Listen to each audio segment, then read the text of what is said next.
জিয়ানের সেই মেডিসিন তার ফাদারই বাই করে নিয়েছিল। এই এপিসোডে দেখায় জিয়ানের টাকা পূরণ হয়ে গিয়েছিল, কিন্তু জিয়ানের ফাদারের ভাই বা জিয়ানের চাচা এত দামি ডিল করার জন্য কথা বলছিল।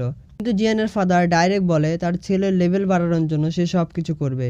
এটি করতে যদি তার সম্পত্তি বিক্রি করতে হয় তাহলেও সে করবে। আর এইসব কথা জিয়ান আড়াল থেকে শুনে নেয়। তারপর জিয়ান যখন তার ফাদারের সাথে দেখা করে তখন জিয়ান ইমোশনাল হয়ে যায়। তার ফাদারকে জড়িয়ে ধরে বলে, আমি যত তাড়াতাড়ি পারি আমার লেভেল বাড়িয়ে 3 বছর পর সেই ম্যাচ জিতবো। জিয়ানের ফাদার এটি শুনে খুশি হয় এবং স্পিড অফ এলেক্সার দেয় এবং জিয়ান আজ রাতেই লেভেল বাড়ানোর কথা চিন্তা করে।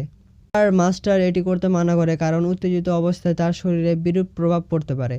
জিয়ান তখন তার সর্বোচ্চ দিয়ে প্র্যাকটিস করে এবং তার সাথে ভ্যাকুয়াম পাম্প এবং ফায়ার ব্লোয়িং টেকনিক অনেক প্র্যাকটিস করে এবং মাস্টার জিয়ানের প্রোগ্রেস দেখে অনেক ইমপ্রেস হয়ে যায়।